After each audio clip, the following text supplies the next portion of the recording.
मोक्षदायिनी प्राणदायिनी माँ गंगा का अवतरण दिवस प्रतिवर्ष वैशाख महीने के शुक्ल पक्ष की सप्तमी तिथि में मनाया जाता है। ऐसी मान्यता है कि माता गंगा स्वर्ग लोक से भगवान शिव की जटाओं में आज के दिन ही प्रवेश की थी, इसलिए इस दिवस को गंगा सप्तमी के रूप में जाना जाता है। वैशाख महीने की शुक्ल पक्ष की 10वीं तिथि में भगवान शिव ने जन कल्याण के लिए माता गंगा को पृथ्वी पर धीरे धीरे छोड़े थे।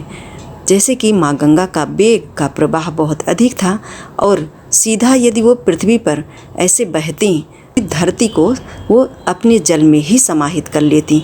तो ऐसे में भगवान शिव ने सर्वप्रथम माता गंगा को अपनी जटाओं में धारण किया और धीरे धीरे उनके वेग को उन्होंने पृथ्वी पर जन कल्याण के मोक्ष प्रदान करने के लिए छोड़ा था। इस तरह से माँ गंगा के अवतरण का दिवस के रूप में ये दिन जाना जाता है। आइए जानते हैं साल 2025 में गंगा सप्तमी का पर्व कब मनाया जाएगा।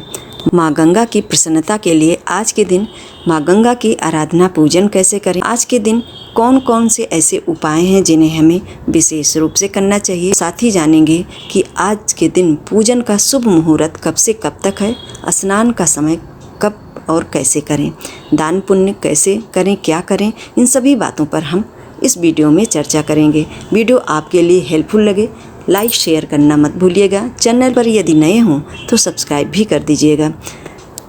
गंगा सप्तमी का पर्व साल 2025 में 3 मई दिन शनिवार के दिन मनाया जा रहा है। सप्तमी तिथि की शुरुआत की बात की जाए तो 3 मई की सुबह में 5:51 पर सप्तमी तिथि लग रही है, जो कि 4 मई की सुबह में 5:22 पर समाप्त हो रही है। ऐसे में उदया तिथि का मान लेते हुए गंगा सप्तमी का पर्व 3 मई दिन शनिवार के दिन मनाना श्रेष्ठ और हितकर होगा। गंगा सप्तमी के दिन गंगा स्नान करने का विशेष महत्व है। आज के दिन गंगा में स्नान करने से मनुष्यों को मोक्ष की प्राप्ति होती है।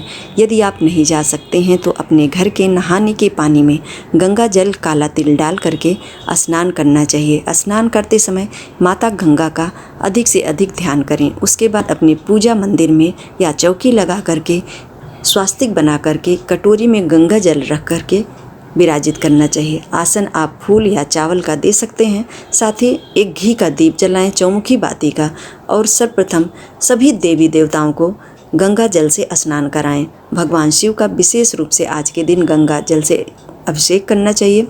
उसके बाद पंचोपचार विधि से माँ गंगा को जो कटोरी में विराजित किए हैं उनका पूजन करें। धूप, दीप, अक्षत, फूल और ऋतु के अनुसार फल फूल नैवेद्य आदि समर्पित करके विधि विधान से पूजन करें। माँ गंगा के अवतरण की जो कथा है उसको पढ़िए और आरती करके सपरिवार आप प्रसाद ग्रहण कीजिए।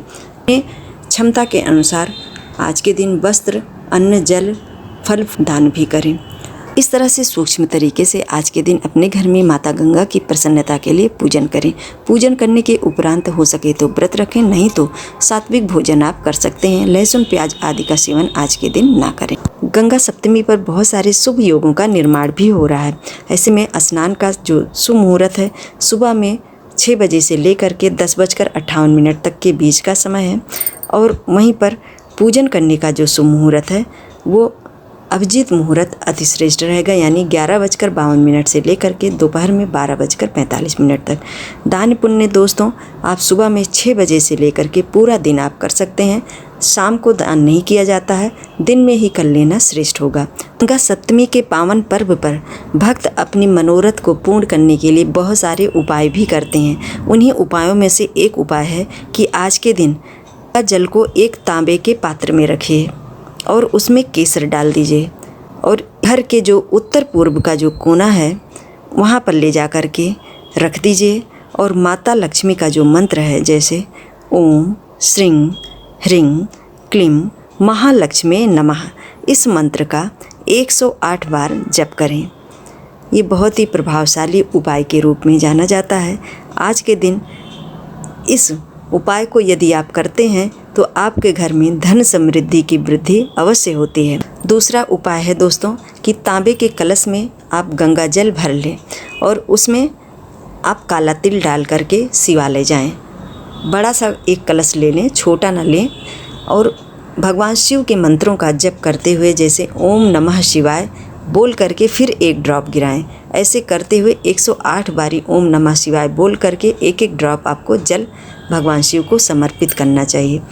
ऐसी मान्यता है कि गंगा सप्तमी के दिन यदि आप इस उपाय को करते हैं तो यदि आपके ऊपर कर्ज का बोझ है तो उससे भी मुक्ति मिलती है, यानी आपके कर्ज से मुक्ति के रास्ते धीरे धीरे बनने लगते हैं। चौथा उपाय है दोस्तों कि आज के दिन गंगा स्नान करने के लिए ज़रूर जाएं।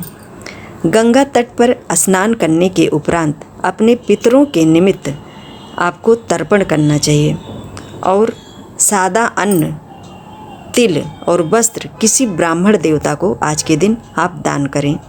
इस उपाय को करने से घर में सुख शांति बढ़ती है और परिवार की कलह समाप्त होती है, उन्नति के मार्ग खुलते हैं, हमारे पितृ हमें आशीर्वाद देते हैं। ये उपाय ऐसे मुख्य उपाय हैं जो कि गंगा सप्तमी पर जो भी भक्त भाव और सच्ची श्रद्धा से प्रयोग करते हैं तो धीरे धीरे उनके घर से इन तरह की जो भी परेशानियां हैं वो दूर होती हैं। आज के वीडियो में दोस्तों हमने जाना कि माँ गंगा का अवतरण दिवस कब मनाया जाएगा, गंगा सप्तमी के दिन पूजन हम किस तरह से करें और पूजन करने के शुभ मुहूर्त क्या क्या हैं, आज के दिन दान क्या करें, कौन कौन से ऐसे उपाय हैं जो कि हम करते हैं तो हमारे जीवन में सुख समृद्धि के रास्ते खुलते हैं। इन सभी प्रमुख बातों पर आज के वीडियो में हम अपने क्षमता और योग्यता के अनुसार आपसे शेयर किए हैं। वीडियो आपके लिए हेल्पफुल लगे लाइक शेयर आप भी ज़रूर कर दीजिएगा।